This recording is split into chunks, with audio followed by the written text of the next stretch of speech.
Hello, everyone, and welcome to the second episode of my top 10, looking at numbers 5 through to 1 of all the games I've ever played, apparently. Number 5, Diablo 2.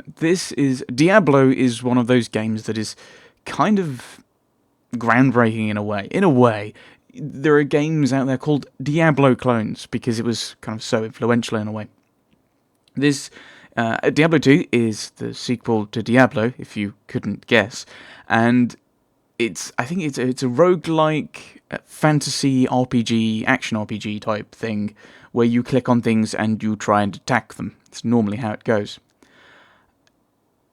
That's kind of all you really need to know about the mechanism. You have different spells, you can attack, there are scrolls of town portals, scrolls of identify, because there are magical items, of course, that are random. You don't know what you're going to get. It's not pre-programmed, it's very random what you'll find in each area. The map is random every single time, which means that you've got to kind of work out what's going on. Often you can just follow the road and get where you want, and that's pretty much it. I love Diablo 2 for the variety of the worlds you go through. You have your standard fantasy setting as your first world, the kind of rogue encampment as you're meandering round, and you head to Tristram, which is, I think, the location of the first game, but I've never played that one. And then, once you've dealt with that, once you've gone deep into the monastery and you've delved into that dungeon, you then come to Lut Ghilain, which is a kind of fantastical version of Egypt. And I don't think that's really touched on that much. It's one of the problems with computer role-playing games, is they seem to be fixated on Europe. And I think it's a problem actually with quite a lot of RPGs, even pen and paper ones, is they're focused on 14th century Europe. It's one of the reasons I want to have a go at Arcanum at some point, because it kind of advances it advances the timeline to an industrial revolution. It's still kind of Europe focused, but So you have Lut Ghilain. One of my favourite soundtracks goes with Lut Ghilain. I think it is the Lut Ghilain theme actually. Then after that you go to I don't know what it's called. I think it begins with a Z, whatever. But you go to a jungle. You don't have many fantasy games set in a jungle. I'm excluding things like World of Warcraft, where they kind of cover pretty much every biome there. But then you go down into hell. That's Act 4, and then Act 5, I think that's kind of more mountainous and alpine. I've never actually got that far. I know, me not finishing games. Actually, you probably don't experience that, because actually I've been finishing games because of my Let's Plays. The premise of the story is at the end of Diablo, Diablo is killed. I know this. I've not played it, but I know the story. And the hero, the warrior, because you can pick a warrior, wizard, or rogue, the warrior takes the fractured soul stone, which is what was containing Diablo before he escaped, and jams it into himself. And Diablo's taking control and causing all kinds of horror and evil in his wake. And you've got to follow him to stop him. And so that's why you're going through all these worlds, solving all the problems to work out what's going on. It's an enjoyable story. It's because there's a lot of... It's basically kind of pointing and clicking. There's not a huge amount of necessary thought going into it, though of course there are sometimes a few problems that you've got to go into. You can, in each world, when you get a quest, you can go around the kind of hometown area and ask people about it, so you can learn about the story of what's happened and what's going on. So there is that kind of background and lore to it, if you want to delve into that. So there's that kind of, you don't have to think about it a lot, but you can go quite deep into those kind of, into the lore and the story.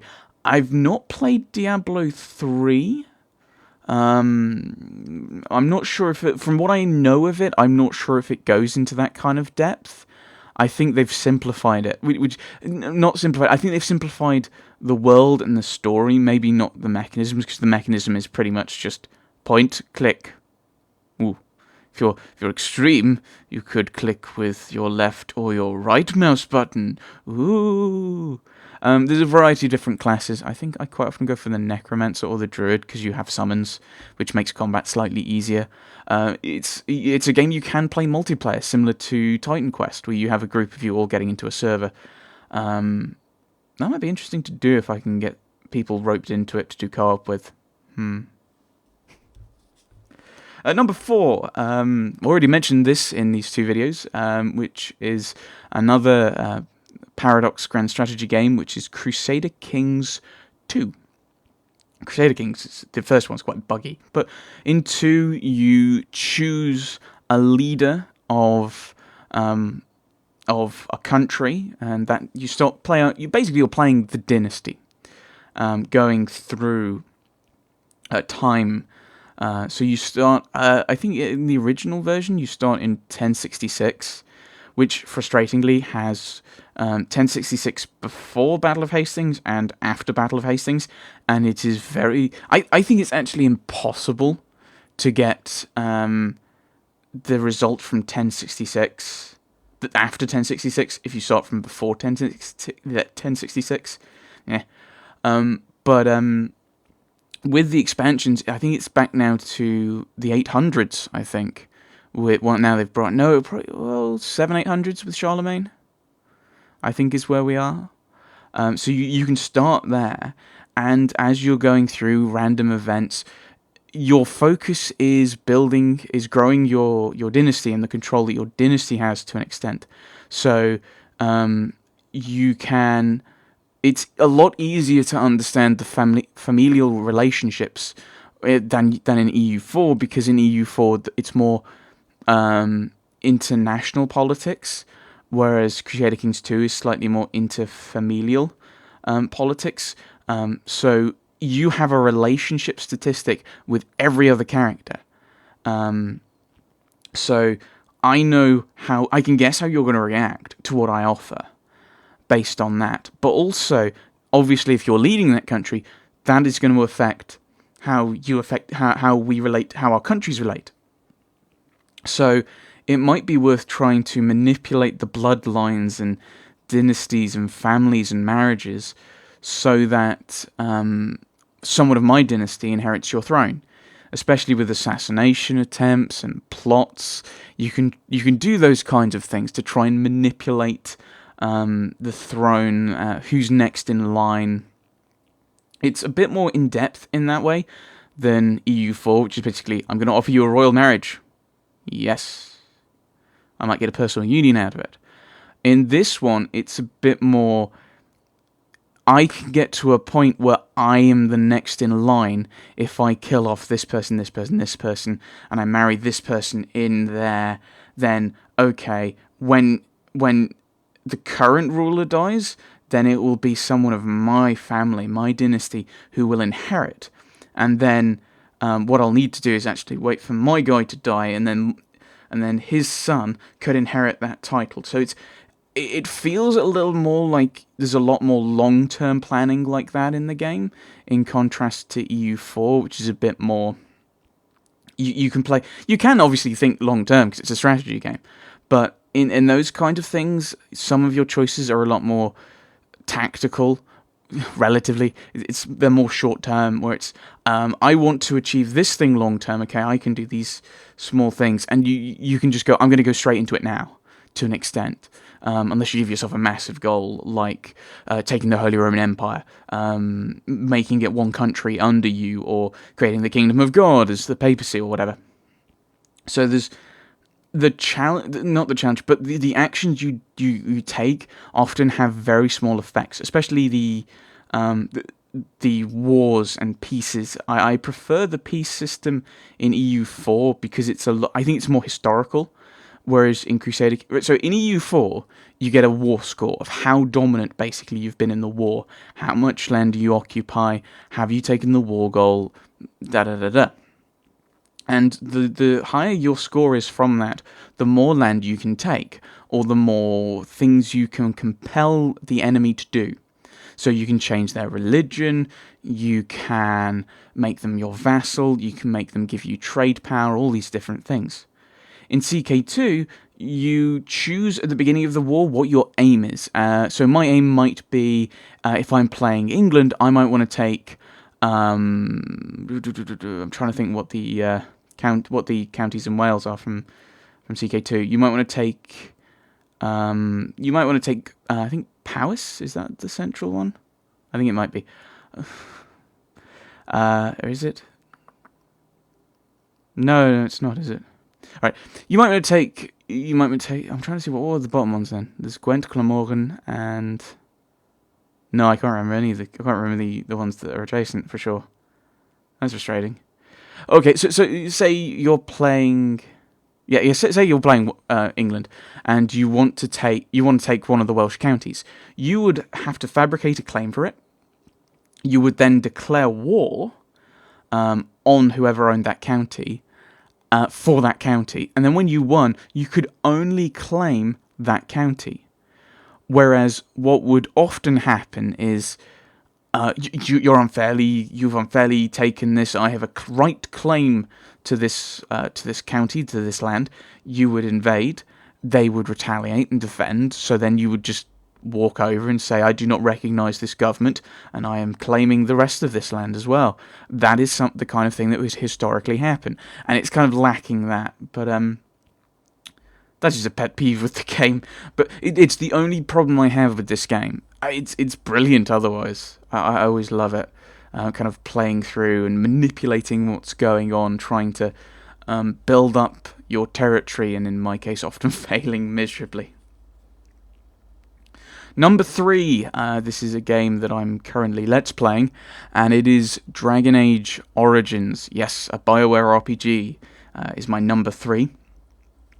And in this one, it's okay. You probably know the story. It's like, oh, evil, horrible things are rising up, and only a small band can do it, and they get betrayed, and it's only you and Alistair and.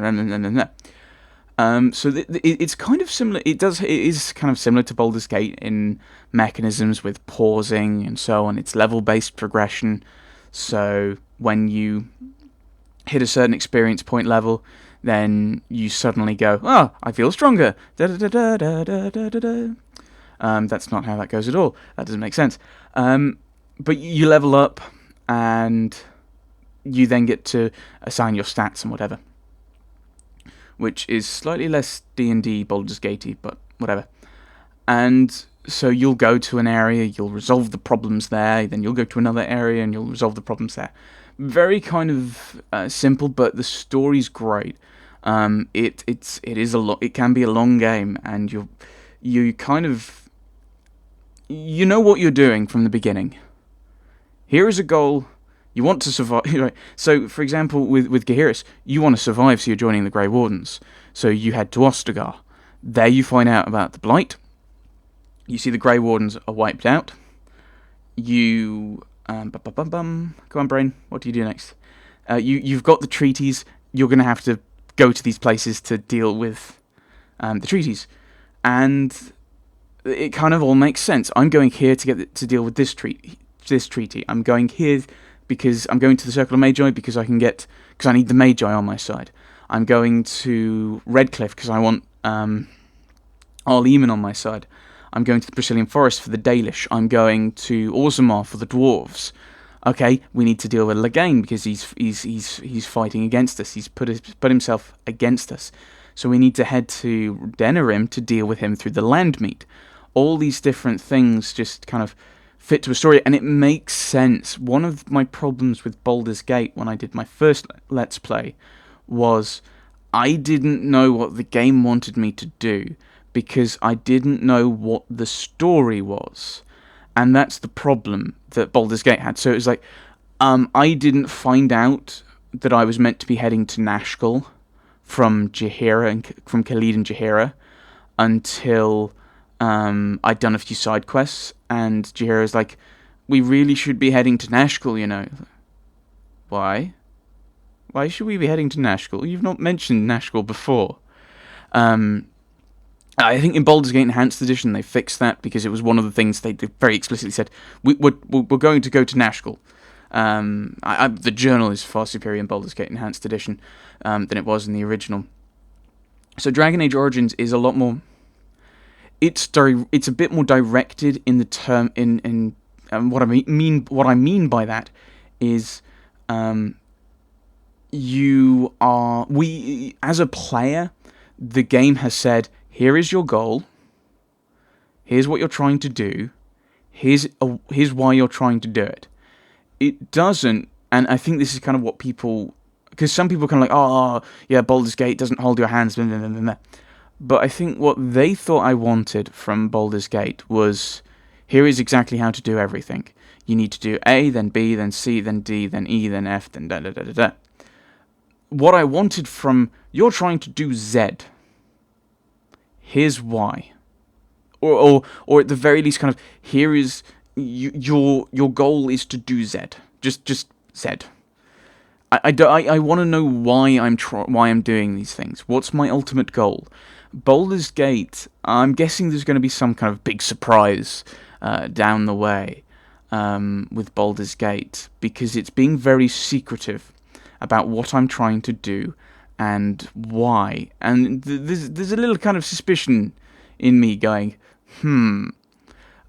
whereas Dragon Age Origins, it plays itself a lot more straight. I have a few problems with some of the story elements, and then we can rant about narrative and redemption and how that plays into the game in I think all but one possible time, and it frustrates me that the one time is fairly important, and all of a sudden, no redemption. This game has nothing akin to redemption, and yet when you look at most of the Origins, having read them, and when you look at quite a few of the little side missions, the game repeatedly makes a point. People can be redeemed. People can be redeemed. People can be redeemed. And then I've not got this far in the game yet to make this rant, so I don't want to go into why I'm ranting. Or not really rant. I'm not ranting yet. I will probably rant when I get to it in the Let's Play. I've not got to it, and some people might be watching my Let's Play blind. I'm sure people might have found me through other games. You never know. So I mean, people might try and guess in the comments, so be wary of what is in the comments. So there's a few kind of storyline problems I have with the game because of that. Some of the endings are kind of, you tried to do this, but we're gonna kind of be a bit about it, just so that we can have further plots in games. I've not played I've not played the DLC. I've not played any of the follow-on stuff from Origins. So I've not played the Golems of Amgarak. I've not played Witch Hunt, and I've not played Awakening. They'll be part of this Let's Play. I'll go through all of those. So that's kind of... So I don't know how they fit in. So this is a Dragon Age Origins, just the main thing. So the main thing, the 3 internal DLCs and Darkspawn Chronicles Liliana's Song. The rest of them, I'm guessing, are going to have similar gameplay mechanisms, but I'm not sure about the story, and that does affect my enjoyment of games. So we'll have to wait and see. Number 2, I said I was confident that this would be in my top 10, and I'm actually surprised it's number 2. I was thinking it might have been 3 or 4, and yet here we are, number 2. A game I finished like about a week or two ago, and when I finished uploading about a week or two ago, which is number 2, Vampire the Masquerade Bloodlines. A really enjoyable game. I was actually surprised that it was a horror game. I don't know why. A horror-ish game. It's an RPG game with horror-y elements. The Ocean House Hotel is still one of my favourite moments in gaming. that I've experienced. It is amazing. It is an amazing moment in the game. It is an amazing level. It's enjoyable. I like the fact that it's got non-level progression. I personally, when I look at pen and paper RPG games, I prefer non-level progression to leveled progression. So non-level progression is, here are points, spend them as you wish. Whereas level progression is, you get these points to a certain level, all of a sudden, there you go. You can now do whatever the leveling process is. I think in some ways, getting a new level makes things more sensible and makes it easier to deal with. But from a gameplay perspective, because you can just say, "Oh, you've leveled, now you should do something." Whereas with non-level progression, it's a bit more difficult. That was one of the problems I had with Vampire. Was every so often I'd have a look at my character sheet and be like, I suddenly have 20, 30, I think at one point 40 experience points because I just not checked it. So it would have been good to have something on a display saying you have this much experience, or there is a thing you can buy if you want it. I think that would have worked better. I like the story. You know, I could just take the credit sequence out that I have from my Let's Play and just put it in here at this point. The story is, I think it's good. I do enjoy it. Oh, this sarcophagus, and it's mystical, and maybe it is, maybe it isn't. Should it be opened? Maybe it shouldn't. Ooh, who knows? Can you trust Lacroix? The correct answer is no. Whose side are you on? There's a lot of times where the question is, what side are these other people on? So, can you trust them? Whereas the question in Vampire is a lot more, whose side are you on? Are you going to side with the Anarchs over the Camarilla? What part of the Camarilla are you going to side with? Are you going to side with Prince Lacroix? Are you going to side with Strauss, who has his misgivings about Lacroix? Or, I'm guessing would it have been an option? Maybe? Huh. Maybe I missed some of the dialogue options in the car. But you also get that feeling that maybe you could side with Ming Zhao and the way she acts, the way she talks. She tries to be very friendly, so she thinks she can gain something out of siding with you, in a way. So there's that. So there seems to be, towards the end, there seems to be a few more options in that regard. So in storyline, you've got more options. I think there's a lot of combat. I don't think you can't talk your way out of the fight with Ming Zhao. I don't think. Because you have to kill her. You can't talk your way out of fighting the sheriff. And the sheriff actually wasn't that difficult, if memory serves. You can't really talk your way out of fighting Andre. So there's a lot of things going on there that you're dealing with, and you suddenly can't use your social skills. You suddenly have to just be in combat. So there's that kind of mix where you now have more kind of options in the story, but your character development options are suddenly a lot smaller. You kind of have to go into the combat there. I did quite well with stealth, actually thinking about it. But you wouldn't be able to stealth around the bosses, really. Those are straight up combat. So I think it's one of those weird things where early on there's a lot of ways to there's different ways of getting around a fight, like with the gargoyle. I did both because I was kind of maybe I could have tried to.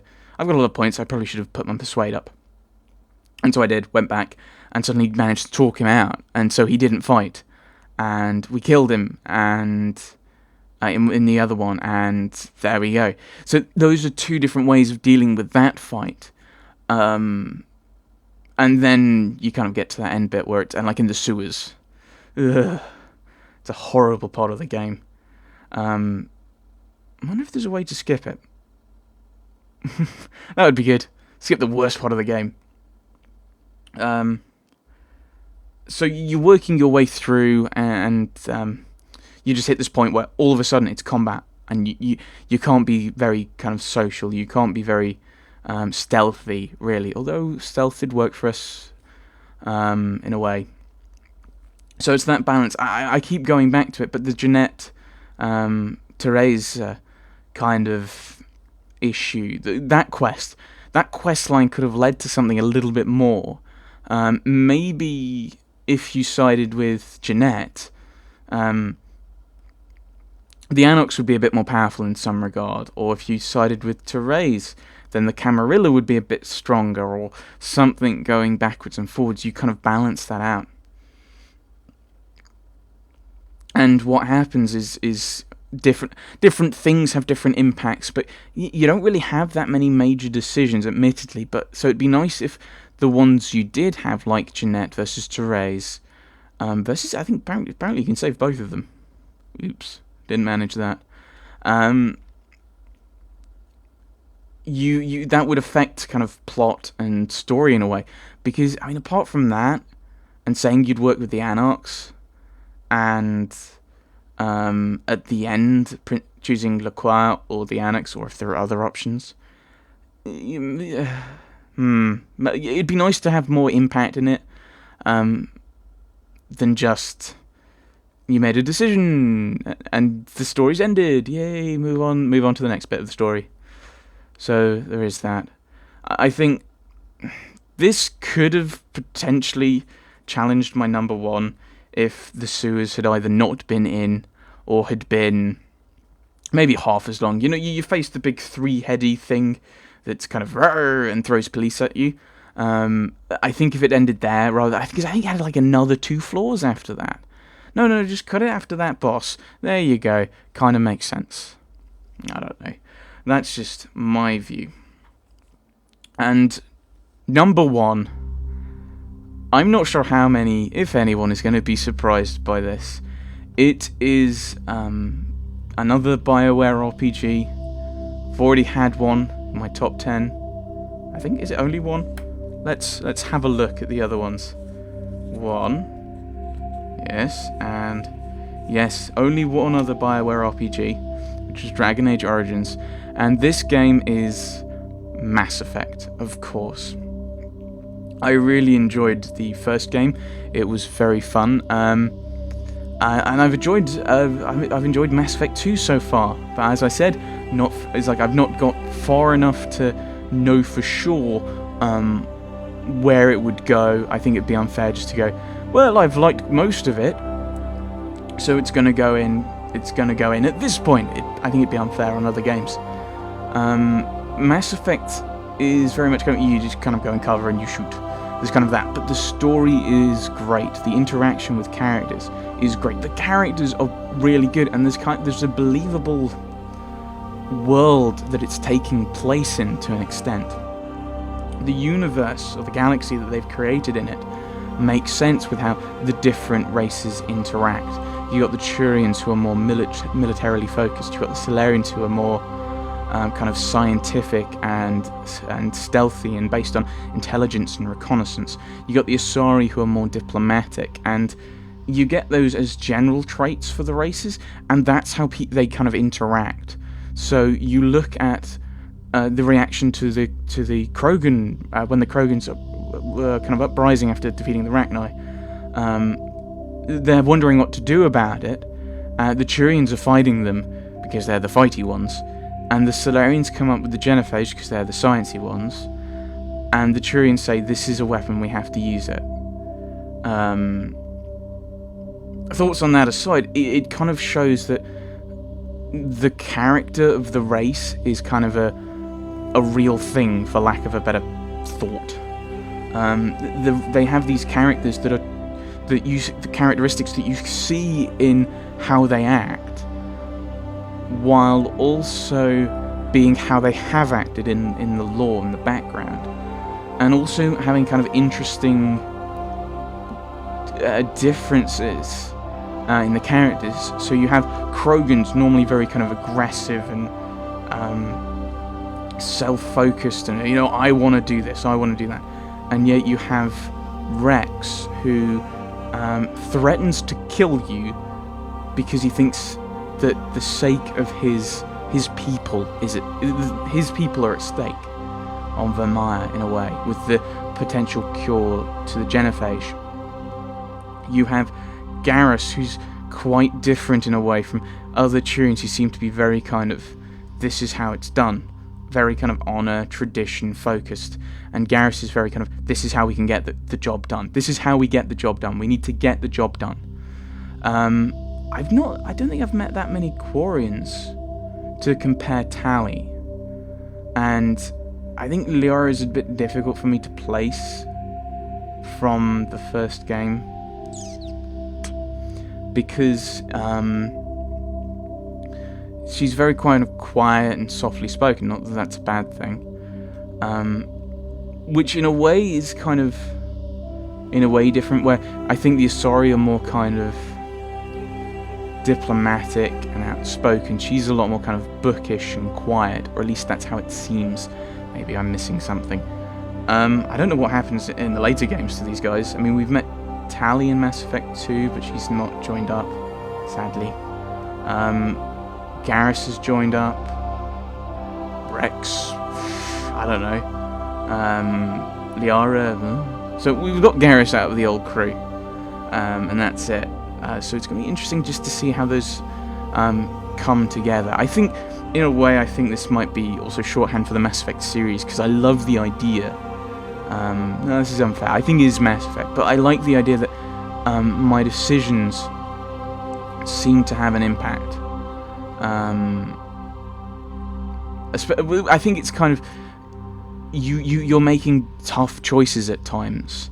I think you're making a tough choice on, do you support this, do you do this or that, how do you resolve this quest line, and obviously the toughest one that a lot of people are probably thinking about when they're thinking about tough decisions is, or maybe not a tough decision, but a hard decision to make is Caden, Ashley, of Vermeer.